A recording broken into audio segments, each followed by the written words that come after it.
할렐루야. 아멘. 네, 오늘도 하나님 주에 나오신 성도님들을 환영하고 축복합니다. 오늘은 우리 좀 청년들을 위해서 설교를 좀 준비를 했습니다. 물론 당연히 성도님들도 같이 들으면서 많이 생각할 것이 있겠지만 좀 청년들에게 또 초점을 좀 더 맞췄어요. 그리고 우리 노건사님, 소녀 따님도 오신다고 하길래 또 마침 또 청년들 한 달에 한 번씩 청년들에 맞춰서 설교를 하잖아요. 오늘이 그날입니다. 오늘 말씀의 제목 한번 따라해 보실까요? 돌베개가 집이 되다. 돌베개가 집이 되다. 참 은혜가 되는 말인데 제가 하나 이야기를 드리도록 하겠습니다. 그거 아세요? 뭐라 그러지? 가난의 대물림이라는 말을 아십니까? 아세요? 이런 거예요. 부모님이 못 살면 어떻게 돼요? 자녀도 못 살게 된다라는 말이죠. 그래서 이 가난의 대물림이라고 하기도 하는데 근데 반대로 이것도 아세요? 가난의 대올림이라는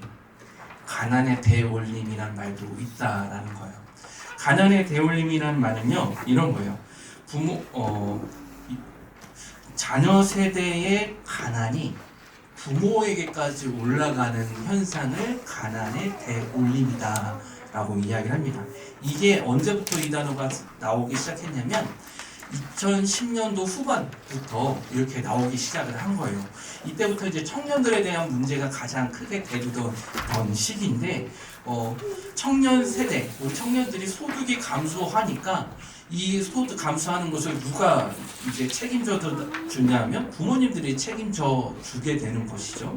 그게 이제 부모님들에게 굉장히 힘든 상황이 되는 것입니다. 2018년 9월 달에요. 9월 10일부터 14일까지 서울신문에서 조사를 했어요. 어떤 조사를 했냐면 20세 이상의 성인 남녀 중에 이제 단기 계약, 알바하는 학생들, 그리고 취업 포기자들, 그런 학생들을 대상으로 설문조사를 합니다. 어떤 설문조사를 하냐면 이거예요. 당신들 지금 누구랑 살고 있습니까? 라는 질문이었어요. 그때 무려 몇 퍼센트가 그때 18년이거든요. 몇 퍼센트가 같이 있었냐면 71%의 청년들이 부모님과 함께 살아가고 있다라고 응답을 합니다. 이게 그거예요. 근데 여기서 하나가 더 있는데 뭐냐면 여기요. 그러면 당신들 생활비는 어떻게 하고 있습니까? 라는 그 질문에 무려 45.8%가 저희는 부모님께 생활비를 조달받고 있습니다 라고 얘기를 하는 겁니다. 근데 여기서 또 하나가 뭐냐면 부모님이 여러분 때문에 어떠신 것 같나요? 여러분들 이렇게 재정적으로 지원해 주시는데 어떠신 것 같으세요? 라는 그 질문에 여기에 이제 보면은 55% 같은 경우는 압박을 좀 받으시는 것 같습니다 얘기하는 청년들이 있고 압박이 큰 것 같습니다 라고 얘기하는 청년들도 있습니다. 무슨 말이냐면 이 청년들이 어떤 취직을 하지 못해서 어떤 자리를 잡지 못해서 부모님과 함께 사는데 이 자녀들의 그런 재정적인 뒷받침을 하기 위해서 많은 부모님들이 은퇴가 넘어서도 자녀들을 위해서 이제 일을 하는 시기가 2010년 후반부부터 그렇게 나타나왔고 그래서 그거를 가난의 대올림이다라고 얘기하기도 하였다라는 것이죠. 어떠세요? 어떤 생각이 듭니까? 또 여기 청년도 있는데 저도 이거를 준비하면서 저도 참 부모님께 많은 도움을 받거든요. 저희 애들만 같이 있어 주셔도 저희는 큰 힘이 되거든요. 그래서 어제 토요일날 그 드레스 사러 갈 수 있었던 것도 부모님이 계셔서 갔다 올 수 있었던 거죠. 근데 요즘 저희 현실이 그런 것 같아요. 부모님의 도움이 없으면 살아가기가 무척 힘든 시대를 저희가 살아가고 있다라는 겁니다. 한국에서는요, 부모에게 경제적인 도움을 받는 사람들을 뭐라고 얘기하냐면, 따라해 보실까요? 캥거루족. 캥거루족이라고 그래요. 그러니까 캥거루가 부모 안에서 캥거루 새끼들이 이렇게 살아가잖아요. 그런 거를 이제 캥거루족이라고 합니다. 미국에서도 이런 비슷한 얘기가 있어요. 뭐냐면, 트위스터라는 말인데 저기 파란색 그림이 이제 그런 거예요. 미국 사회에서도 이제 그런 청년들이 나타나기 시작하는 거예요. 전에는 가족과 함께 같이 여가를 즐기며 이제 자기 진취적인 생활을 하던 청년들이 많았다면 지금은 집에서 이제 부모와 함께 살아가면서 이도 저도 아닌 세대라는 뜻으로 트윅스터라고 합니다. 뭘 하려고 하지도 않고 뭘 안 하려고 하지 않고 그냥 애매한 그 세대를 트윅스터라고 해요. 이거는 이제 미국에서 있는 거고, 또 하나 뭐냐면 캐나다에서는 이 뭐라고 하냐면 부메랑 퀴즈라고 해요. 부메랑 퀴즈. 무슨 말이냐? 부메랑은 던지면 어떻게 하죠? 다시 돌아오잖아요. 집을 나갔다가 돌아오는 애들이라고 해가지고 부메랑 퀴즈라고 얘기를 합니다. 그리고 영국에서는 이렇게 얘기해요. 키퍼스라고 하는데 무슨 말이냐면 부모님의 연금을 흉내는 자녀들이라는 뜻으로 키퍼스라는 단어를 사용합니다. 요즘 우리 청년들이 살아가는 시대가 그런 시대예요. 정말 힘들게 살아가는 시대인 거죠. 그리고 그런 청년들을 함께 일으키려고 살아가려는 부모님들 또한 힘들게 살아가는 시대가 오늘 우리가 살아가는 시대라는 겁니다. 2016년에요. 어떤 이제 현대경제연구원이라는 곳에서 부모님들 연령대별로 조사를 해요. 어떤 조사를 하냐면 당신들의 행복을 가로막는, 당신들의 경제적인 행복을 가로막는 것들이 무엇이 있습니까? 라는 조사를 했는데 20대의 장애물은 무엇이냐면 일자리예요. 내가 취직할 수가 없어서 너무 힘듭니다 라고 하는 게 20대의 가장 큰 고민인데, 이게 50대, 60대로 넘어가면 좀 달라져요. 뭐냐면 50대, 60대의 가장 큰 행복, 경제적 행복을 가로막는 것이 무엇이냐라고 하는데 뭐라고 하냐면 노후 준비가 부족하다라는 말을 합니다.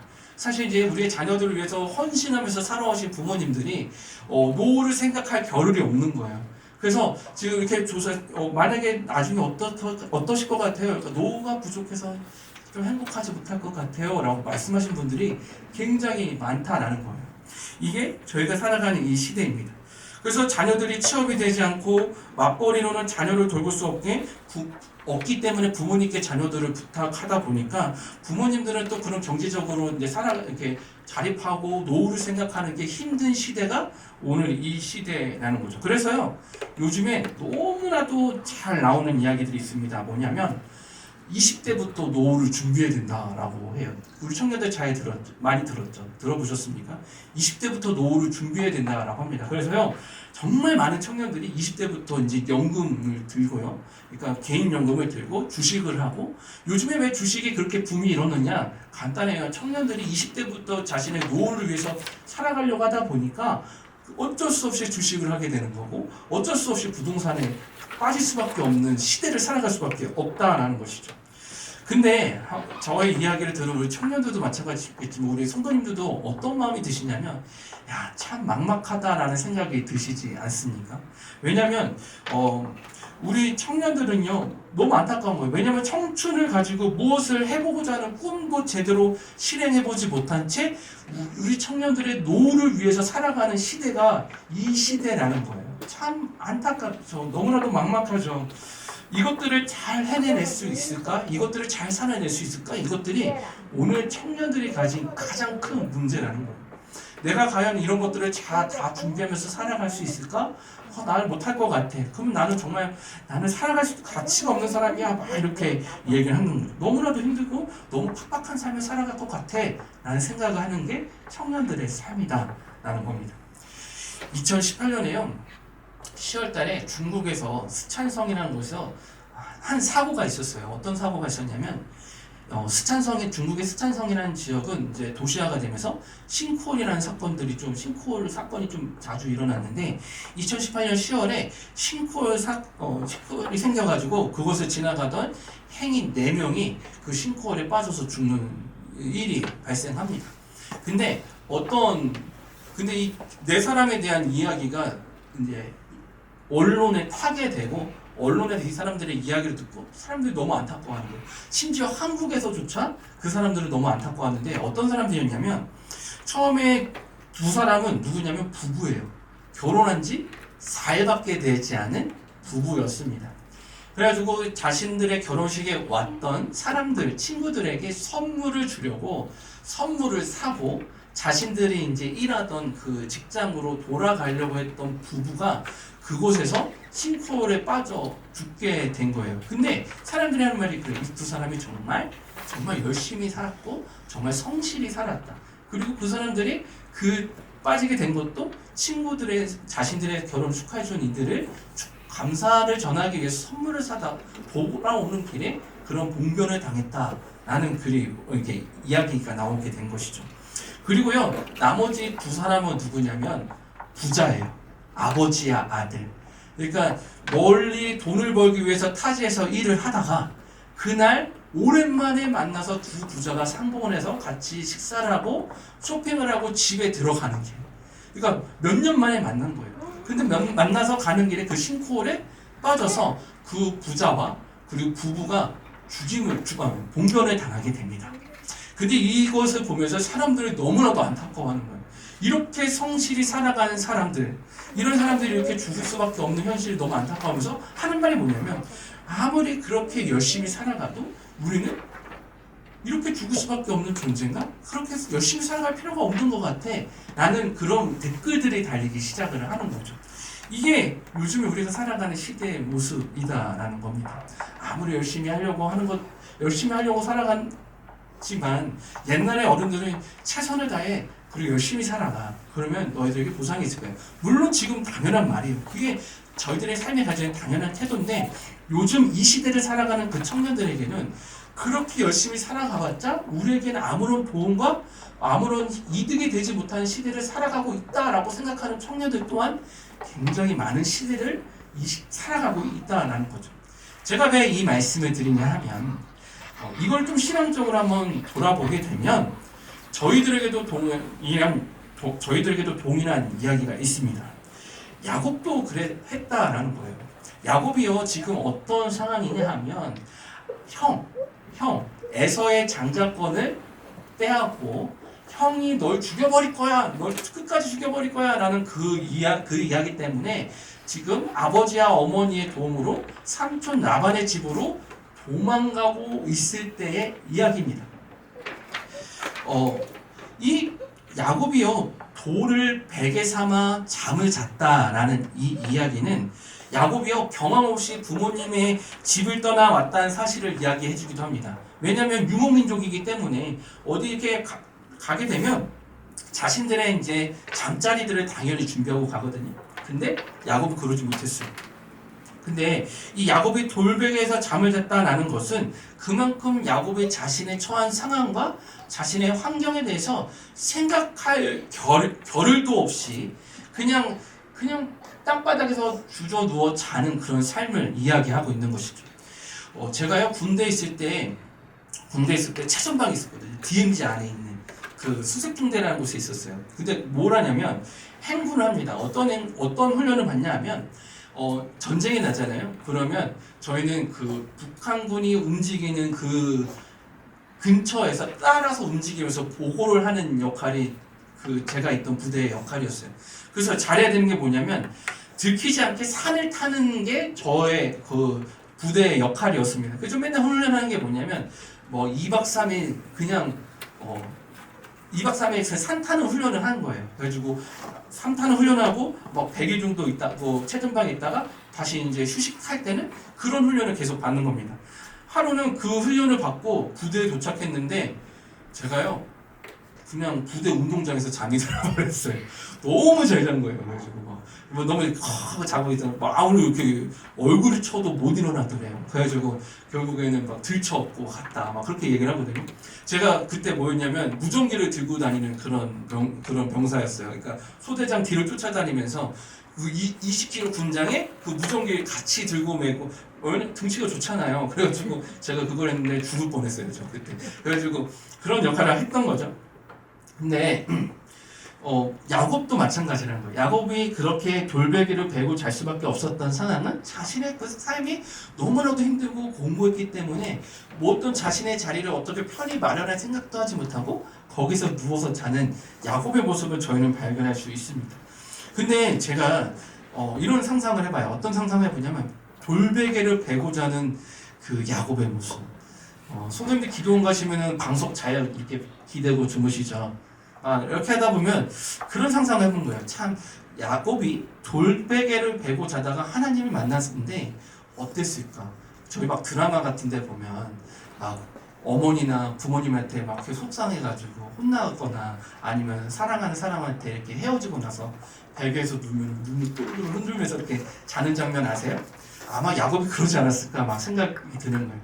부모님의 집을 떠나서 어떻게 살아가야 될지도 모르는데 돌베개에 누워서 자는데 눈물을 막 흘리면서 울면서 자는 그런 야곱의 모습이 저에게 생각이 나더라고요. 참 얼마나 슬펐을까, 얼마나 마음이 아팠을까. 그리고 그 돌베개를 베고 자면서 얼마나 하나님 앞에 하나님 못 살겠어요. 난 하나님 싫어요. 마음에서 얼마나 이런저런 얘기를 많이 했을까 라는 생각을 해보게 되는데 야곱의 삶도 정말 그런 우리 시대를 살아가는 청년들의 모습과도 정말 같다라는 거죠. 자신의 잘 곳조차 없는, 제대로 누일 곳조차 없는 그런 삶을 살았던 이가 또한 야곱이었는데 오늘 성경을 통해서 우리에게 주시는 말씀은 분명합니다. 따라해 보실까요? 아플 때 아뢰라. 다시요. 아플 때 아뢰라. 아플 때 하나님께 말씀을 드려야 하는 거예요. 우리가 살아갈 힘이 없고 좌절한 자리에서요 눈물로 하나님께 말하라 라는 겁니다. 눈물로. 우리의 삶이 그런 돌베개와 같은 곳일지라도 그 자리에서 눈물로 하나님께 아뢰라 라는 거예요. 돌베개를 베고 자면서 하나님 저 왜 이렇게 살아가요? 왜 이렇게 힘들어요? 왜 저에게 꿈과 소망이 하나도 없어요? 우리 가족은 왜 이렇습니까? 이렇게 하면서도 하나님께 말씀을 드리는 거예요. 비록 하나님이 나와 함께 계시는 것 같지 않을지라도 비록 하나님이 나에게 일을 하시는 것 같지 않을지라도 우리는 해야 되는 게 뭐냐면 눈물로 하나님께 아뢰야 한다라는 거예요. 야곱이 했던 것이 이거였어요.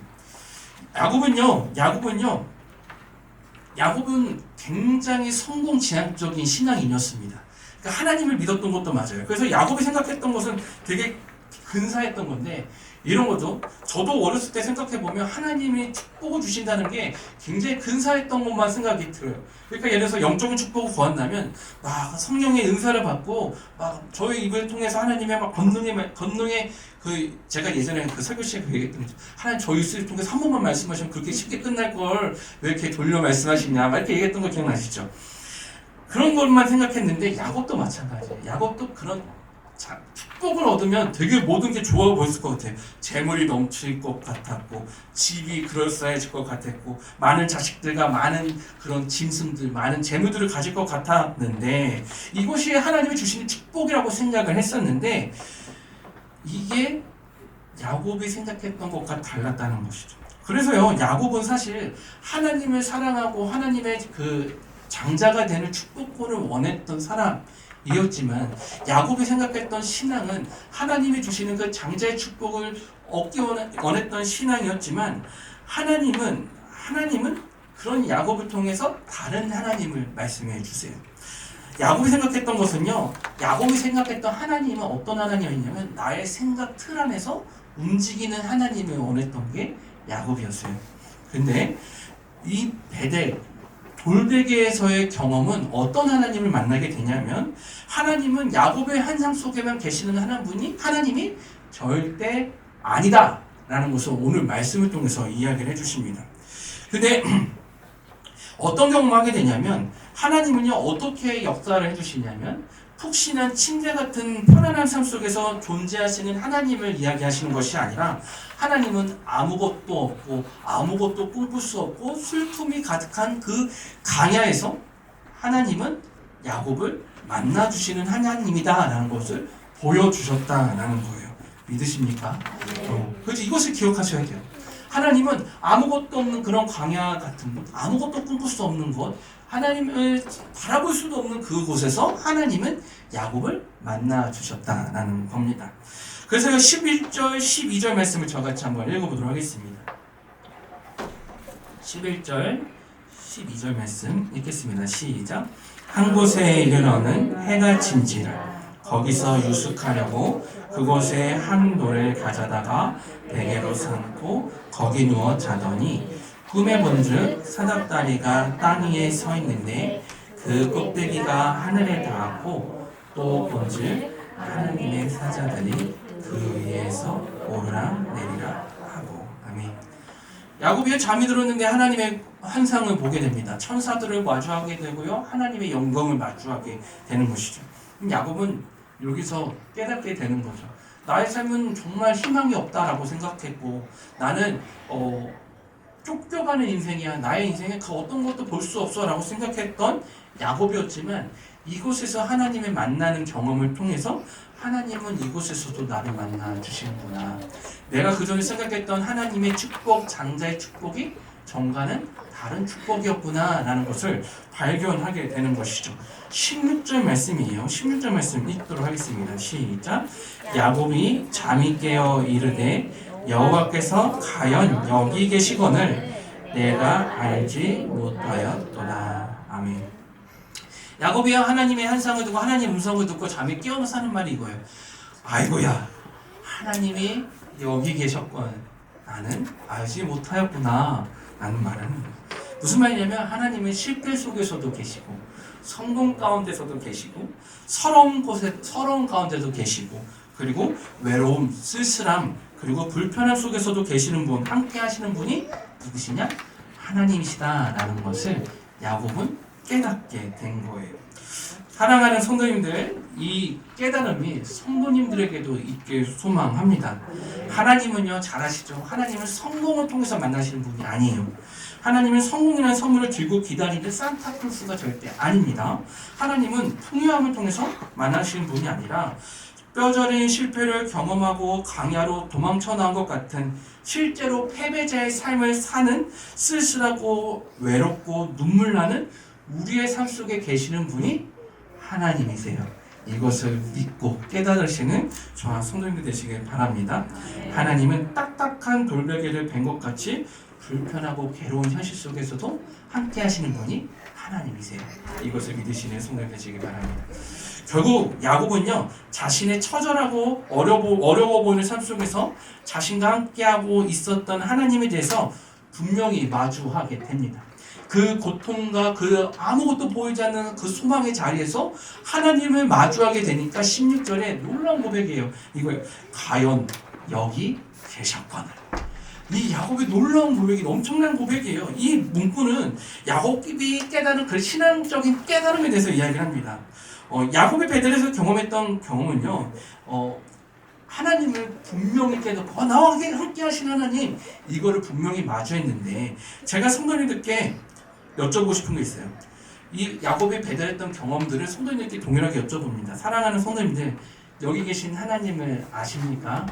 아멘. 아멘 하셔야 돼요. 다시요. 여기 계신 하나님을 아십니까? 아멘. 여기 계신 하나님을 보셨습니까? 아멘. 그리고 여기 계신 하나님과 함께하고 계십니까? 아멘. 그 하나님을 신뢰하고 나아가시는 저와 성도님들 되시길 바랍니다. 아멘. 우리의 고난과 환난을 통해서 하나님은 우리를 만나 주십니다. 아멘.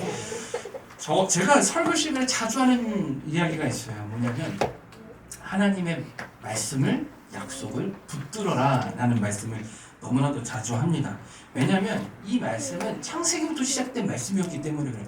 하나님의 언약, 하나님의 말씀을 붙드는 것이 오늘날 살아가는 우리가 해야 되는 당연한 신앙의 모습이다라는 거죠. 제가 예전에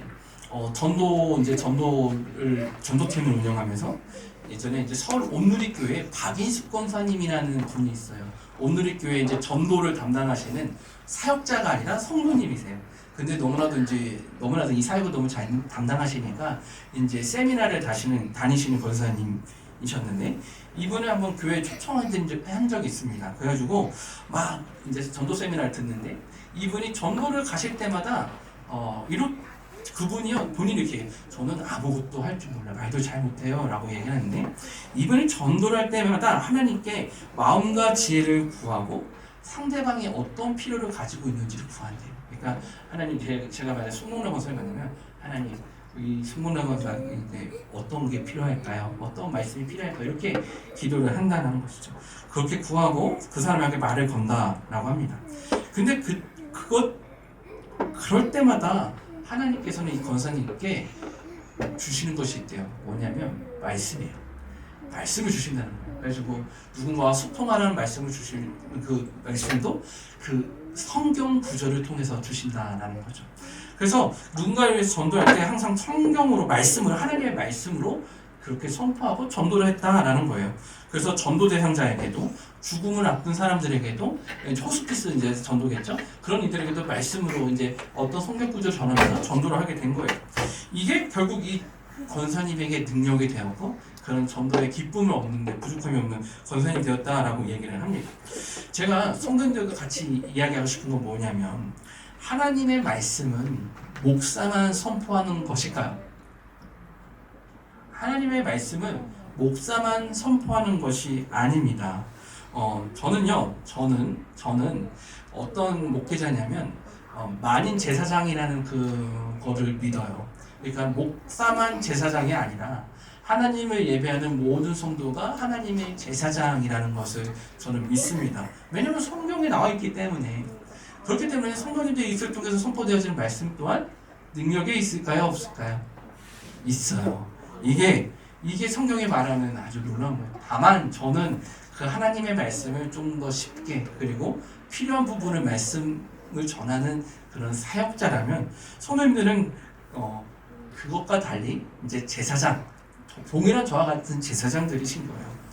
그래서요, 예수님이 십자가에 부활하신 이후에 우리의 입술을 통해서 예배가 들어지는 우리의 입술을 통해서 선포되어지는 말씀들은 능력이 있습니다. 믿으시죠? 성도님 이거 믿으셔야 돼요. 저만 믿으면 안 돼요. 성도님들도 믿으셔야 되는 거예요. 그래서 우리는 그 말씀을 통해서 영혼을 변화시킬 수 있고 영혼을 구원시킬 수 있는 사람들이라는 겁니다. 근데 제가 여쭤볼 거예요. 성도님들 입술을 통해서 하나님의 온전하고 완전하신 말씀이 선포되십니까? 그런 삶을 위해서 저는 고민하고 살아가야 된다는 거예요.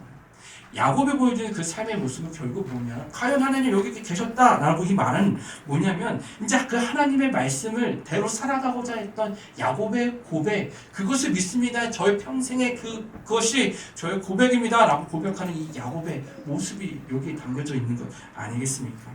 사랑하는 제가요 그 전도 세배를 통해서요 저 안에서 그런 도전이 생겼어요. 뭐냐면 말씀대로 살아가보자. 말씀대로 살아가보자. 정말 힘들거든요. 저도 힘들어요.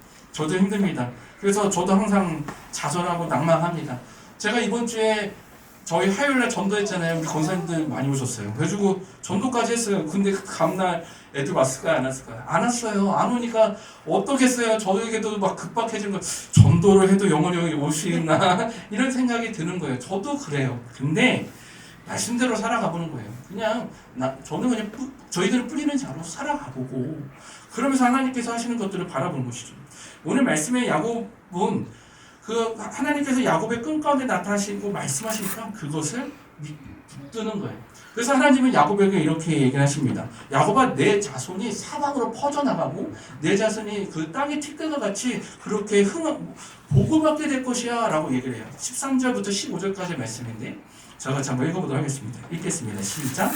또 본즉 여호와께서 그 위에 서서 이르시되 나는 여호와니 너희 조부 아브라함의 하나님이요 이삭의 하나님이라. 내가 누워있는 땅을 내가 너와 내 자손에게 주리니 내 자손이 땅의 티끌같이 되어 내가 서쪽과 동쪽과 북쪽과 남쪽으로 퍼져나갈지며 땅의 모든 족속이 너와 내 자손으로 말미암아 복을 받으리라. 내가 너와 함께 있어 너를 지키며 너를 이끌어 이 땅으로 돌아오게 할지라. 내가 내게 허락한 것을 다 이루기까지 너를 떠나지 아니하리라 하신지라. 아멘. 뭐예요? 말씀을 붙드는 야곱에게 하나님께서 놀라운 말씀을 전해주세요. 13절부터 15절까지는요 그냥 성도님들 나의 말씀으로 삼으셔도 돼요. 우리처럼 불쌍한 인생을 살아가는 야곱에게 찾아오셔서 말씀해 주시는데 뭐라고 말씀해 주시냐면 야곱아, 너의 인생이 보잘것없어 보이고 너의 미래가 암울해 보여도 나는 너를 모든 민족에게 복을 주는 하나님의 백성으로 너를 삼을 것이야 라고 말을 약속하시는 하나님의 놀라운 약속이 여기에 있다는 거예요. 하나님께서 말씀하신 내가 널 떠나지 않을 거야. 너가 이 땅을 다시 돌아오게 될 거야. 서쪽부터 동쪽, 동서남북 그 모든 게 너의 민족이 될 거야 라는 이 약속이요. 그래서 이 약속은 나는 하나님의 약속을 정말 알지 못했구나. 내가 이것을 이제 알았구나 라고 고백하는 이 야곱의 모습이 여기 있습니다. 이것은요 우리에게 무엇을 말해주냐 하면 하나님의 말씀으로 살아가는 그 모든 자리가 하나님의 역사심이 나타나는 자리가 된다라는 거예요. 믿으세요? 아멘. 아멘. 그것을 믿으셔야 돼요. 예남자매 주남자매 믿으세요? 아멘. 제가요 전도사 때 이제 중고등부 애들을 놓고 기도하면서 하나님의 꿈을 가르쳐야 되겠다 막 하다가 하나님의 이름으로 이제 기독교의 가치, 하나님의 가치로 뭐 가게를 하시는 분들, 사업을 하시는 분들을 이제 찾아가 본 적이 있어요. 그 중에 한 군데를 찾아갔는데 어디냐면 성수동의 한 카페였어요. 성수동의 한 카페는 그분이 이제 기독교인이신데 무엇을 하시냐면 이제 카페를 하시는데 이제 전부 다 이제 재활용 물품. 그러니까 옛날에 카페에서 이제 일회용품을 많이 사용했잖아요. 근데 그분은 한 10년 전부터 재활용품들을 사용하게 했어요. 그 카페에 오면 뭐냐면 이제 머그컵을 가지고 와서 마시게 하던가 빨대도 그냥 빨대 아니고 쇠 빨대 있죠. 알루미늄 빨대 같은 거. 그런 것들만 사용하게 했습니다. 근데 사람들이 엄청 많이 가는 거예요. 너무 재밌고. 그런데 이제 거기에 이제 중고등부 애들을 데리고 갔어요. 가가지고 미리 연락을 드려서 한번 이야기를 나눠보고 싶습니다. 해가지고 가가지고 이야기를 나눠보는데 그분들은 이제 막 얘기를 하는 거예요. 근데 그분들이 이제 우리 중고등부 애들하고 얘기를 하는데 어떤 얘기를 하시냐면 이겁니다. 저는 그런 하나님의 가치를 믿습니다. 근데 그 직장에서도, 그러니까 돈을 버는 그 자리에서도 그 가치를 살아갈 때 하나님의 선한 놀라운 역사신가 영광을 바라본다라고 이야기를 하는 거예요. 그래서 아이들한테 가르쳤죠. 얘들아, 하나님의 가치를 바라보고 살아갈 때, 하나님의 말씀을 살아갈 때 우리 삶의 자리에서도 분명히 역사가 나타난다 라고 이렇게 가르쳐준 기억이 있습니다. 그러고 나서 제가 이제 다른 교회 가가지고 청년부 이제 목사가 되었잖아요. 그 가게를 한 번 또 방문해봤어요. 미리 방문한 건 아니고 이런 카페가 있더라 한번 가보자 해가지고 갔거든요. 근데 카페가 하나 더 이제 생기게 되는 거예요. 뭐 지금은 이제 어떻게 됐는지 모르겠어요. 근데 제가 그거 보면서 청년들에게 이야기했던 것이 있습니다. 뭐냐면 하나님의 말씀을 가지고 살아가는 성도들에게 분명히 역사한다라는 거예요. 그 카페가 뭐 이제 저희가 뭐 너무 단편적이지만 카페가 늘고 적고의 그 기준으로 삼으면 안 되겠지만 그분이 살아냈던 그 기준이 그 어떤 사업의 또 번창으로 나타나기도 했거든요. 그런 걸 보면서 말씀은요 분명한 게 있어요. 살아 움직이고 권능이 있다라는 사실입니다. 믿으십니까? 왜 하나님의 말씀을 붙드냐? 왜 하나님의 말씀을 듣느냐? 왜 하나님의 말씀을 찾으려고 하느냐? 간단해요. 그것이 우리의 삶에 나타나기 때문에 그렇습니다. 말씀이 우리의 삶에 나타나기 때문에 그렇습니다. 그리고 그 말씀이 필요한 것이 분명히 존재해요. 그것들을 저희가 경험을 해야 되는 것이죠. 그래서 사랑하는 성도님들 살아가십시오. 말씀대로 살아가십시오. 그리고 말씀을 발견하십시오. 그리고 말씀을 붙드십시오. 그것이 오늘 하나님께서 저에게 말씀하시는 하나님의 말씀입니다. 이제 말씀을 마칠게요. 사랑하는 성도님들, 야곱이 눈물을 흘리며 마음 아파한 돌베개의 자리는 하나님과의 만남 그리고 하나님의 말씀으로 회복한 야곱이 남아 있었습니다. 하나님의 말씀을 경험하고 하나님을 만났지만 야곱의 삶은 전혀 바뀐 것이 하나도 없어요. 도망자의 삶이라는 것은 분명 달라지지 않았습니다. 근데 그곳에서 베고 누웠던 돌베개를 자신과 만났던 하나님을 기념하는 자리로 세운 거예요. 그래서 그곳의 이름을 뭐라고 지어요? 베델. 하나님을 만나는 자리. 하나님을 만난 자리라고 짓게 되는 겁니다. 하나님의 집. 내가 눈물을 흘린 자리. 내가 꿈을 꿀 수 없어서 좌절하고 낭망했던 그 자리가 이곳이 하나님의 집이 되었고 하나님을 예배하는 집이 되었고 하나님의 역사가 나타나는 집이 되었구나라는 것을 야곱이 경험하게 되거든요. 이런 모습이 우리에게도 있어야 합니다. 이렇게 하나님 나의 하나님 되어주십시오. 나에게 말씀해 주시고 이것이 하나님의 죄가 되어서 내가 살아가지 못했던 그것들이 하나님과 동행함으로 그 살아내고 그리고 이겨내고 하나님의 역사심만 하나님의 살아계심만 증거하는 자리가 되게 달라고 기도하시는 고백하시는 저와 송강이 되시길 바랍니다. 기도하시겠습니다.